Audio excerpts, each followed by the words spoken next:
Does your dog make this sound? Your dog may be suffering from tracheal collapse. Watch this video as I'll be explaining exactly what the clinical signs, causes and diagnosis of tracheal collapse in dogs are, as well as how it can be treated and prevented.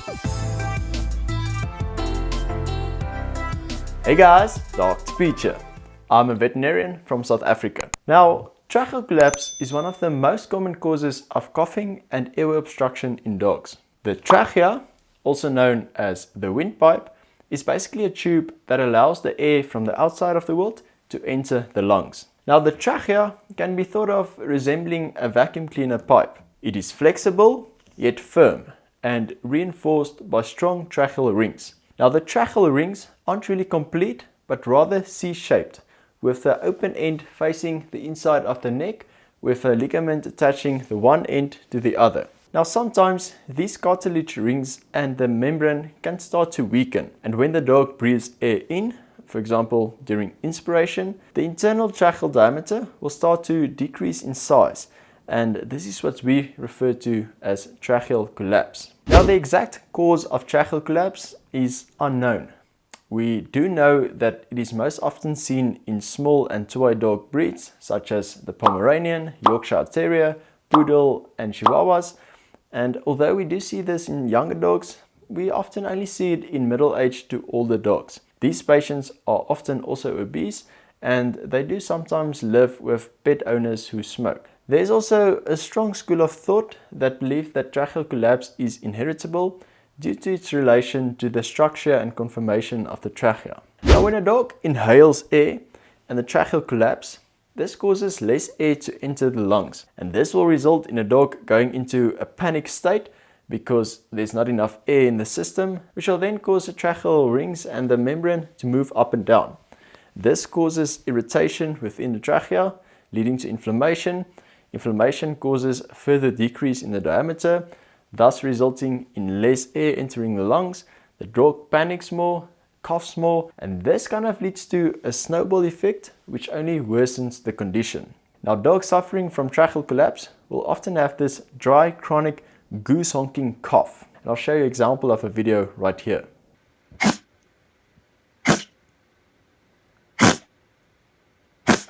Some dogs may have difficulty breathing and others will turn blue when excited. There's usually a degree of exercise intolerance, and you may also notice a wheezy noise when the dog inhales. Now, the coughing and the other signs are often worsened with excitement, exercise, stress, eating, drinking, tracheal irritants such as smoke, pollution and dust, obesity, hot and humid weather, and when pressure is applied to the trachea, such as from a collar. Now, the clinical signs and the type of dog breed usually indicates a strong suspicion of tracheal collapse. Your vet will, however, need to perform a full clinical examination where he will palpate the trachea, in which most cases it will elicit a cough. You will need to listen very carefully to the heart and lungs for any heart murmurs or lung sounds. Next, we will need to take x-rays where we need to look at the size of the heart and any signs of respiratory disease. This is really important as there are many other causes of coughing that can result in similar signs.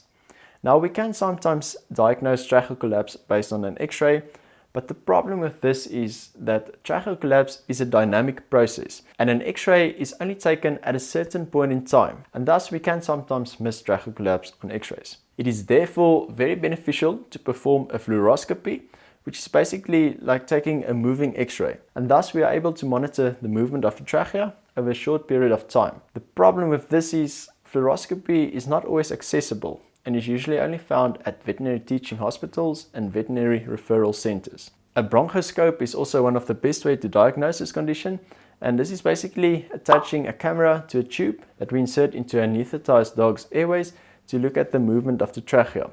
It's also beneficial to collect swabs for culture to see if there's any concurrent respiratory infection present. Now, after all of these steps, the tracheal collapse can then be graded from grade 1 to grade 4, depending on the severity. Now, unfortunately, tracheal collapse cannot be cured, but it can be managed relatively successfully. The aim of medical management is to break the cycle of inflammation that elicits the cough, which in its turn again worsens the inflammation. Now, if the dog presents with respiratory distress, we will need to first try and get the dog to calm down before an accurate diagnosis can be made.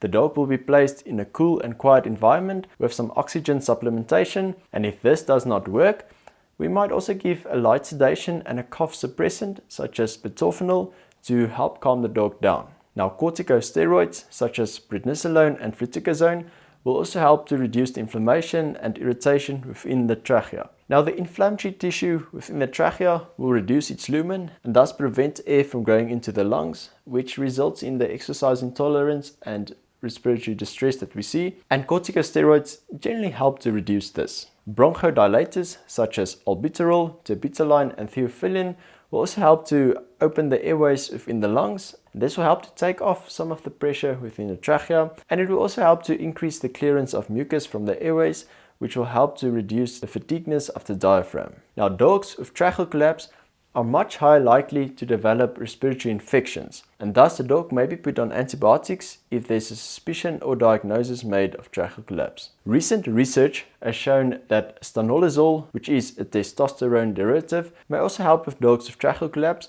by reducing the inflammation and by helping to strengthen the cartilage rings. Now, in advanced cases where the dog does not really respond well to medical management, or where tracheal collapse is more than 50%, surgery such as an extraluminal prosthesis or intraluminal stent may be considered to help support the structure of the trachea. Now, this is a specialist procedure and will often also need to be managed medically afterwards. As with any surgery, there are possible post-op complications, so it is really important to first speak with an experienced surgeon before you go down this route. And also take note that not all dogs are suitable candidates for surgery. Now, weight loss in obese and overweight patients are also critical in the management of tracheal collapse, and you will need to reduce the amount of stress that your dog is exposed to as much as possible. So, for example, if you smoke, do not let your dog get in contact with the smoke. Exercise has both benefits and potential risks for tracheal collapse. It may help with weight management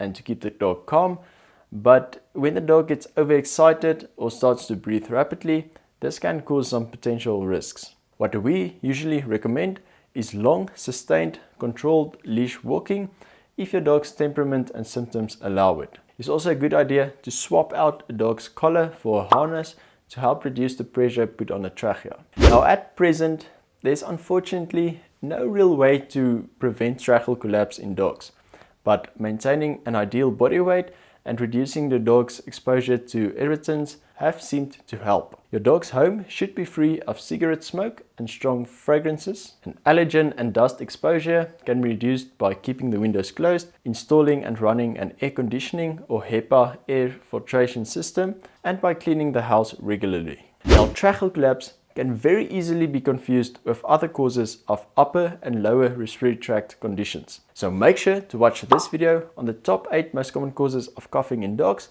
so that you'll be able to know which cause of coughing your dog most likely suffers from. And in order to differentiate and to know exactly what type of condition your dog suffers from, your dog will need to be examined by a vet, and a proper diagnostic workup will need to be performed to get to a definitive diagnosis. And keep in mind that even with the best medical and surgical treatment, your dog may still have some degree of coughing throughout their lives, but they can still have a long and healthy life despite this. Thank you for watching this video. Let me know down in the comments if your dog ever suffered from tracheal collapse and what you and your vet did to help you. And if you found the content to be helpful, I would really appreciate it if you can leave a like on this video and share it with your friends and your family. And if you are new to my channel, consider subscribing, as I'll be posting new videos on interesting pet related topics every week. And as always, have a lekker day, and I'll see you in another video next week. Cheers!